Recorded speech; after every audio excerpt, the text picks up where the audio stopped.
ମହରମ ମାଫିଆଙ୍କ ଉପଦ୍ରବ।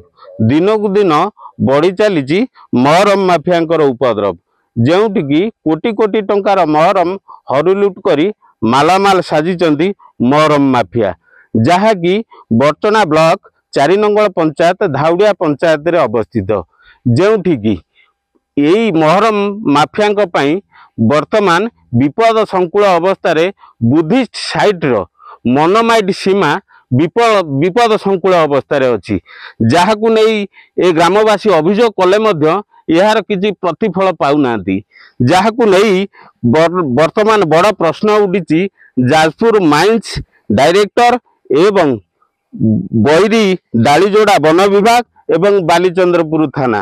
ଆମ ଖବର ପ୍ରସାରଣ ପରେ ଏ ମହରମ ମାଫିଆଙ୍କ ପ୍ରତି କି ପଦକ୍ଷେପ ନେଉଛନ୍ତି ତାହା ଦେଖିବାକୁ ବାକି ରହିଲା।